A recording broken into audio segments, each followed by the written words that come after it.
द्वारा दिया गया। चलिए लगाते चलो सही सही आंसर क्या होगा। रोज पाठ क्या है, रोज जो पाठ है वो क्या है भाई, कहानी है, जिसके कहानीकार का नाम है सच्चिदानंद हीरानंद वात्स्यायन। चलिए दूसरा नंबर सवाल देखिए आपके सामने आ चुका है। रोज कहानी के कहानीकार कौन है, रोज कहानी के कहानीकार का नाम है Sachchidanand Hiranand Vatsyayan. Option A right answer होगा, 2 का इज द करेक्ट आंसर, याद रखिएगा। चलिए 3 नंबर सवाल देखिए, अज्ञेय मूलतः क्या है, अज्ञेय मूलतः क्या है भाई, लगाओ सही जवाब क्या होगा। अज्ञेय मूलतः क्या है, कहानीकार है, ऑप्शन नंबर सी में दिया गया, 3 का C is the correct answer. चलिए 4th नंबर सवाल देखिए आपके सामने है, अज्ञेय की पहली कविता कब, कहानी कब प्रकाशित हुई थी। अज्ञेय की जो पहली कहानी हुई थी प्रकाशित, वो कब हुई थी, 1924 में, option number B right answer हो जाएगा। चलिए 5वां नंबर सवाल देखिए, महेश्वर की पत्नी का क्या नाम था, महेश्वर की पत्नी का नाम था Malti, option number A right answer होगा, 5 का इज द करेक्ट आंसर। चलिए 6 नंबर सवाल के ऊपर आपके सामने है, अज्ञेय ने इंटर कहां से किया था, अज्ञेय जी इंटर कहां से किए थे भाई, 6 का सही जवाब आप लगाओ तो इसका राइट आंसर आप लगा सकते हो मद्रास क्रिश्चियन कॉलेज से, option number A right answer होगा। 7 नंबर सवाल देखिए आपके सामने है,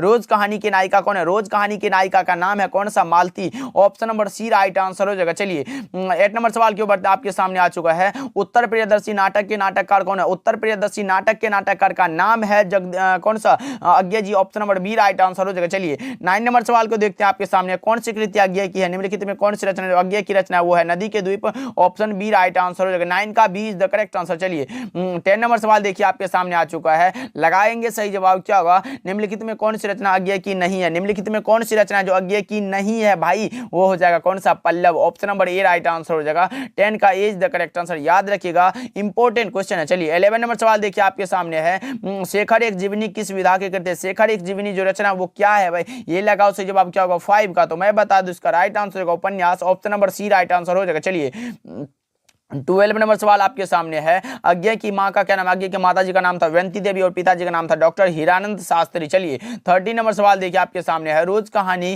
घंटे की किस खड़कन के साथ समाप्त होती है, तो 11 भाई 11, option number D right answer हो जाएगा, 13 का डी सही जवाब हो जाएगा। चलिए 14 नंबर सवाल देखिए आपके सामने, रोज कहानी में अतिथि बनकर आता है कौन, मालती के दूर के रिश्ते का भाई, ऑप्शन नंबर सी सही जवाब हो जाएगा, 14 का C is the correct answer. चलिए 15 नंबर सवाल देखिए, कौन सी रचना अज्ञेय की नहीं है, निम्नलिखित में कौन सी रचना जो अज्ञेय की नहीं है वो कौन सा हो जाएगा, 30, जो कि उदय प्रकाश की रचना, याद रखिएगा। चलिए 16 नंबर सवाल देखिए आपके सामने आ चुका है, लगाएंगे सही जवाब क्या होगा, कौन सी पुस्तक अज्ञेय की है, अब बताओ सही जवाब क्या होगा कि कौन सी पुस्तक है जो अज्ञेय की है, तो मैं बता दूं ये हरी घास पर जो क्षण भर है ये इसी की रचना है, यानी कि ऑप्शन नंबर सी सही जवाब हो जाएगा। 17 नंबर सवाल देखिए आपके सामने है, अज्ञेय के पिता का क्या नाम था, अज्ञेय के पिताजी का नाम था doctor Hiranand Shastri, option number B सही जवाब हो जाएगा। चलिए 18 नंबर सवाल देखिए आपके सामने आ चुका है, लगाएंगे सही जवाब क्या होगा, नदी के द्वीप किसकी रचना है, नदी के द्वीप जो रचना है वो है किसकी, अज्ञेय की, option number C right answer हो जाएगा। 19 नंबर सवाल देखिए आपके सामने आ चुका है,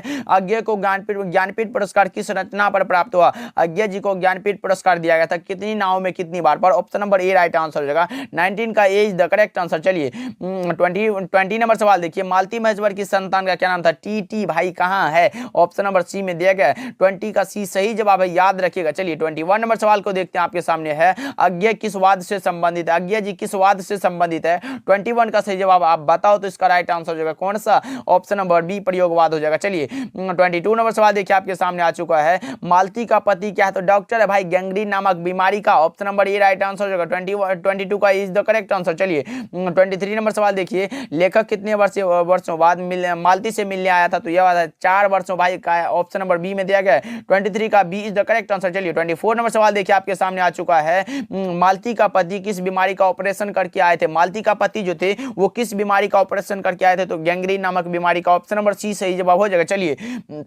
25 नंबर सवाल देखिए, अज्ञेय कितने वर्ष की उम्र में कविता लिखना शुरू किया था, सच्चिदानंद हीरानंद वात्स्यायन अज्ञेय जो है वो कितने वर्ष की अवस्था में जो है कविता लिखना शुरू किया था, तो 25 का सही जवाब आप लगाओगे तो इसका राइट आंसर हो जाएगा 10 वर्ष की अवस्था में, option number A right answer हो जाएगा। 26 नंबर सवाल देखिए आपके सामने आ चुका है, तार सप्ताह का संपादक कौन था, Sachchidanand Hiranand Vatsyayan Agyeya, option number D right answer हो जाएगा। 27 नंबर सवाल देखिए आपके सामने है, अज्ञेय का जन्म कब हुआ था, अज्ञेय जी का जन्म हुआ था कब भाई, 7 मार्च 1911, ऑप्शन ए राइट आंसर हो जाएगा। 28 नंबर सवाल देखिए आपके सामने आ चुका है, इनमें कौन अज्ञे का नाटक, अज्ञे का नाटक का नाम है उत्तर प्रियदर्शी, ऑप्शन नंबर सी सही जवाब हो जाएगा। 28 का C is the correct answer. चलिए 29 नंबर सवाल देखिए, अज्ञे की पहली कहानी किस पत्रिका में प्रकाशित हुई थी, अज्ञे की जो पहली कहानी थी वो हुई थी कौन सा भाई, पत्रिका सेवा में, option number C right answer हो जाएगा। चलिए नेक्स्ट सवाल क्यों बढ़ते हैं, आपके सामने आ चुका है 30 नंबर सवाल, अज्ञे ने घर में किस हस्तलिखित पत्रिका का संपादन किया था, तो यह क्या था, कौन सा, आनंद बंधु का, option number B right answer हो जाएगा। 30 का B is the correct answer. चलिए अब हमारा स्टार्ट होगा छठा चैप्टर जिसका नाम है एक लेख और एक पत्र, जिसके लेखक का नाम है भगत सिंह। देखो पहला नंबर सवाल आपके सामने है, एक लेख और एक पत्र के लेखक कौन है, एक लेख और एक पत्र जो रचना है वो है भगत सिंह की, option number A right answer होगा। लगाते चलो सही सही आंसर क्या होगा। देखो दूसरा नंबर सवाल आपके सामने है, एक लेख और एक पत्र शीर्षक पाठ क्या, एक लेख और एक पत्र जो शीर्षक पाठ है वो है ऐतिहासिक पत्र, ऑप्शन नंबर ए सही जवाब हो जाएगा। चलिए 3 नंबर सवाल देखिए, भगत सिंह के पिता का क्या नाम था, भगत सिंह के पिताजी का नाम था doctor Sardar Kishan Singh, option number B right answer हो जाएगा। 3 का B is the correct answer. चलिए 4th नंबर सवाल देखते हैं आपके सामने आ चुका है, भगत सिंह का संपूर्ण परिवार क्या था, तो यह था स्वाधीनता सेनानी, कौन सा, option number C right answer हो जाएगा। 4 का C is the correct answer, याद रखिएगा। चलिए 5वां नंबर सवाल देखते हैं आपके सामने है, भगत सिंह के माता का क्या नाम था, माता जी का नाम था विद्यावती, पिता का नाम था Sardar Kishan Singh, option number A right answer हो जाएगा। 6 नंबर सवाल देखिए आपके सामने है, आत्महत्या एक घृणित अपराध है, यह पूर्णतः कायरता का कार्य है, यह कथन किसका है, तो भगत सिंह का है, option number D right answer हो जाएगा। चलिए 7 नंबर सवाल आपके सामने आ चुका है, भगत सिंह का जन्म कब था, जन्म हुआ था 28 सितंबर 1907 को, भाई option number A right answer हो जाएगा। 8 नंबर सवाल आपके सामने है, लगाओ भगत सिंह का शहादत यानी कि मृत्यु पूछा गया, निधन पूछा गया, लगाओ 8 का सही जवाब क्या होगा, तो आप लगा लो कौन सा, 23 मार्च 1931 को, भाई याद रखिएगा। चलिए 9 नंबर सवाल आपके सामने है, चोरा चोरी कांड कब हुआ था, चोरा चोरी कांड हुआ था 1922 में, कब, 1922 यानी कि ऑप्शन नंबर बी सही जवाब हो जाएगा। 10 नंबर सवाल आपके सामने है, प्रताप के संपादक संस्थापक कौन थे, भाई प्रताप के संस्थापक संपादक कौन थे, तो लगाएंगे सही जवाब क्या, गणेश शंकर विद्यार्थी, 10 का ए सही जवाब हो जाएगा। 11 नंबर सवाल आपके सामने है, भगत सिंह के चाचा का क्या नाम था, भगत सिंह के चाचा जी का नाम था अजीत सिंह, भाई ऑप्शन नंबर सी सही जवाब हो जाएगा।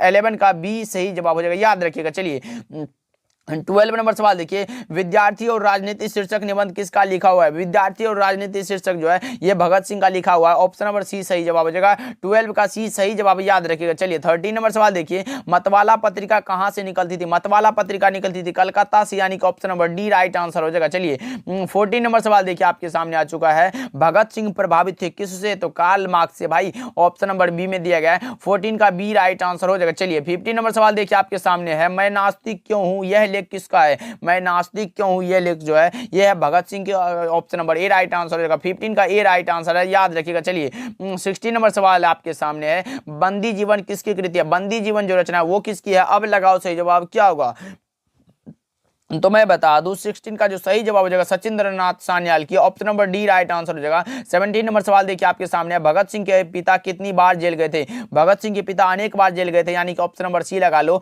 तो सही जवाब हो जाएगा। चलिए 18 नंबर सवाल देखिए आपके सामने आ चुका है, भगत सिंह की पहली गिरफ्तारी कब हुई थी, अक्टूबर 1926 में, ऑप्शन नंबर डी सही जवाब हो जाएगा। 18 का D is the correct answer, याद रखिएगा। ऐसे ही क्वेश्चन भाई आपके बोर्ड एग्जाम में आने वाले हैं। चलिए 19 नंबर सवाल देखिए, किस पाठ की उक्ति है कि केवल कष्ट सहकर ही देश की सेवा की जाती है, भाई ये कि बोला था भगत सिंह ने, option number A right answer होगा। एक लेख और एक पत्र चैप्टर से लिया गया। चलिए 20 नंबर सवाल देखिए आपके सामने आ चुका है, भगत सिंह के पिता और चाचा किसके सहयोगी थे, तो लाला लाजपत राय कहाँ है, ऑप्शन नंबर सी में दिया गया। 20 का C is the correct answer. चलिए 21 नंबर सवाल देखिए, भगत सिंह ने किसको पत्र लिखा था, यह लिखा था सुखदेव को, option number C right answer हो जाएगा। 22 नंबर सवाल देखिए आपके सामने आ चुका है, कुलबीर सिंह और कुलतार सिंह भगत सिंह के कौन थे, कुलबीर सिंह और कुलतार सिंह थे भगत सिंह के कौन सा भाई थे, option number C right answer हो जाएगा। 22 का C is the correct answer. चलिए 23 नंबर सवाल देखिए, गणेश शंकर विद्यार्थी किस पत्र का संपादन करते थे, गणेश शंकर विद्यार्थी प्रताप, भाई option number D right answer हो जाएगा। 23 का D is the correct answer. चलिए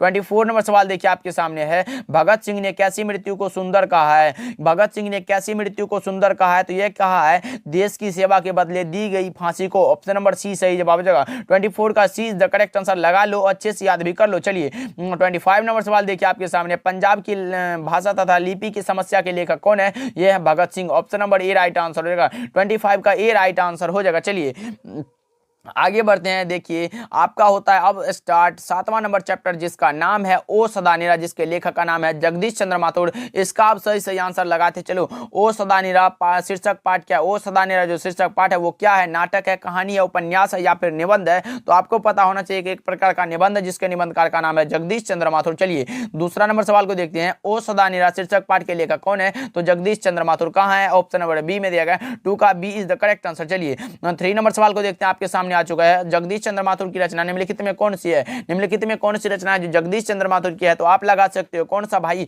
ओ Sadanira. Option number A right answer होगा, 3 का A is the correct answer. चलिए 4th नंबर सवाल देखिए, जगदीश चंद्र माथुर का जन्म कब हुआ था? जगदीश चंद्र माथुर का जो जन्म हुआ था वो कब हुआ था? बताओ सही जवाब क्या हुआ? तो इसका राइट आंसर होगा कौन सा भाई? ऑप्शन नंबर ए 16 जुलाई 1917 को, यानी कि ऑप्शन नंबर ए लगा लो तो बिल्कुल ही करेक्ट आंसर होगा, 4 का A is the correct answer, याद रखिएगा। चलिए नेक्स्ट सवाल क्यों बढ़ते हैं। आपके सामने आ चुका है 5वां नंबर सवाल, लगाएंगे सही जवाब क्या होगा? जगदीश चंद्र माथुर का निधन कब हुआ था? लगाओ 5 का सही जवाब क्या होगा कि जगदीश चंद्र माथुर का निधन कब हुआ था? 14 मई 1978 को। Option number A right answer हो जाएगा। 6 नंबर सवाल देखिए, जगदीश चंद्र माथुर ने किस विश्वविद्यालय से एमए उत्तीर्ण किया था? जगदीश चंद्र माथुर भाई किस विश्वविद्यालय से एमए किया है? लगाओ इसका सही जवाब क्या होगा? यह किया था कौन सा? इलाहाबाद विश्वविद्यालय, कलकत्ता विश्वविद्यालय, लखनऊ विश्वविद्यालय या फिर काशी हिंदू विश्वविद्यालय? तो आप लगा लो कौन सा भाई? 6 का जो सही जवाब हो जाएगा इलाहाबाद विश्वविद्यालय, याद रखिएगा। चलिए नेक्स्ट सवाल क्यों बढ़ते हैं। 7 नंबर सवाल आपके सामने, गगन सवारी किसकी रचना है? गगन सवारी जो रचना ये है जगदीश चंद्र माथुर की, यानी कि 7 का हो जाएगा ऑप्शन नंबर सी। लगा लो और अच्छे से याद कर लो। और यह प्रकाशित हुआ था 1958 ईस्वी में, याद रखिएगा, जगदीश चंद्र माथुर के द्वारा। चलिए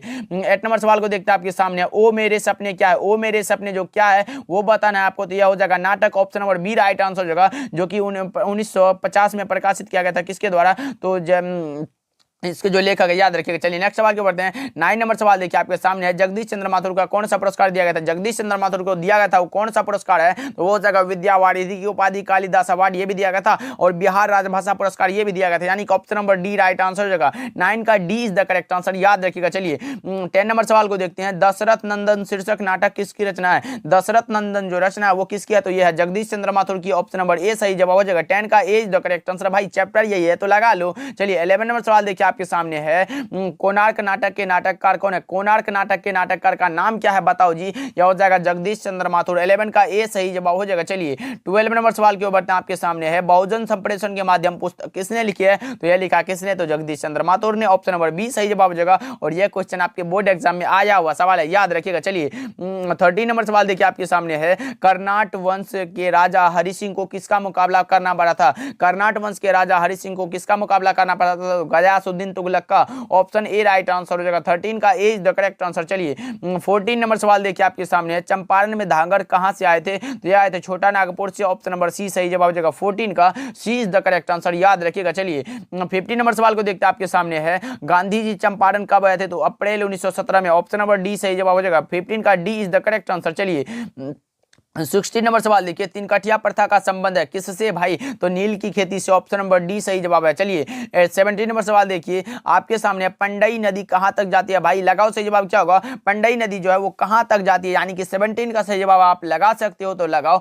इसका राइट आंसर होगा भिखना थोड़ी, option number A right answer हो जाएगा। चलिए 18 नंबर सवाल देखिए, बराज कहां बन रहा था? बराज जो बन रहा था वो कहां बन रहा था? अब लगाओ 18 का सही जवाब क्या होगा? तो आप लगा सकते हो भौसा लोटन में, option number D right answer हो जाएगा। चलिए 19 नंबर सवाल देखिए आपके सामने आ चुका है, आम्रपाली ने तथागत को क्या सौंपा था? तो आम्र वन, भाई आम का वन, option number B right answer हो जाएगा। 20 नंबर सवाल देखिए आपके सामने है, मठ के महंत ने गांधी जी को कहां शरण दी थी? तो यह दिया था एक महुए के पेड़ के नीचे, ऑप्शन नंबर डी सही जवाब हो जाएगा। 20 का D is the correct answer, याद रखिएगा। चलिए 21 नंबर सवाल देखिए आपके सामने है, वैशाली महोत्सव का बीजारोपण किसने किया था? यह किया था जगदीश चंद्र माथुर ने, ऑप्शन नंबर बी में दिया गया, हमारा राइट आंसर हो जाएगा। चलिए 22 नंबर सवाल देखते हैं, कौन सी कृति माथुर जी की नहीं है? नहीं है पूछा गया, भाई लगाओ सही जवाब क्या होगा? तो 22 का सही जवाब आप लगा सकते हो, कौन सा? रेशमी टाई इसकी रचना नहीं है। चलिए 23 नंबर सवाल को देखते हैं आपके सामने है, कौन सी कृति माथुर जी की है? अब बताओ सही जवाब क्या होगा? कौन सी कृति है जो माथुर जी की है, यानी कि जगदीश चंद्र माथुर की है? तो 23 का आप लगा सकते हो, कौन सा भाई? Bhor ka Tara, option number D right answer हो जाएगा। चलिए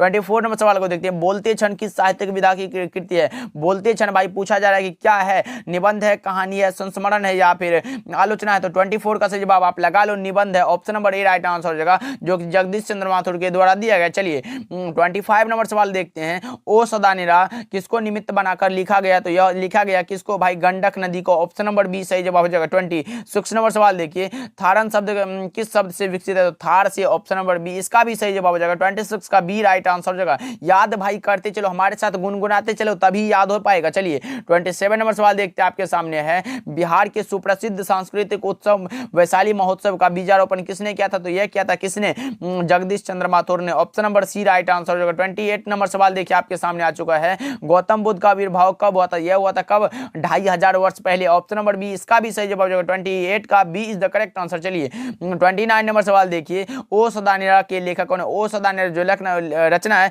वो है जगदीश चंद्र माथुर की, यानी कि 29 का ए राइट आंसर हो जाएगा। चलिए 30 नंबर सवाल देखिए, 10 तस्वीरें के रचनाकार कौन है? 10 तस्वीरें के रचनाकार का नाम है कौन सा भाई? जगदीश चंद्र माथुर। 30 का B is the correct answer. 31 number सवाल देखिए, आपके सामने आ चुका है। लगाओ सही जवाब क्या होगा? ओ सदानेरा शीर्षक निबंध में वर्णित मन कैसे ताल है? तो भाई कौन सा? गहरे और विशाल। ऑप्शन नंबर डी इसका राइट आंसर हो जाएगा। 31 का D is the correct answer. चलिए 32 नंबर सवाल देखिए, ओ सदानेरा निबंध किस पुस्तक से लिया गया? ओ सदानेरा जो निबंध है वो किस पुस्तक से लिया गया है? यह लिया गया है बोलते क्षण से। Option number C right answer होगा, जो कि एक प्रकार का निबंध है, याद रखिएगा। चलिए नेक्स्ट सवाल के बढ़ते हैं। 33 नंबर सवाल आपके सामने है। जगदीश चंद्र माथुर की प्रथम एकांकी सरस्वती में कब प्रकाशित हुई थी? अब लगाओ सही जवाब क्या होगा कि जगदीश चंद्र माथुर की प्रथम एकांकी जो है सरस्वती में कब प्रकाशित हुई थी? तो 33 का आप सब सही जवाब लगाओ, तो इसका राइट आंसर होगा 1936 में। ऑप्शन ए राइट आंसर हो जाएगा। चलिए 34 नंबर सवाल देखिए, परंपराशील नाट्य का प्रकाशन वर्ष है। परंपराशील नाट्य का जो प्रकाशन वर्ष है वो है 1960। Option number B right answer हो जाएगा, जिसके लेखक का नाम है जगदीश चंद्र माथुर। चलिए 35 नंबर सवाल देखिए, आपके सामने है। गांधी जी को महुए के पेड़ के नीचे जगह किसने दी थी? तो यह दिया था मठ के महंत ने। Option number C right answer हो जाएगा। 35 का लगा लो और अच्छे से याद कर लो। चलिए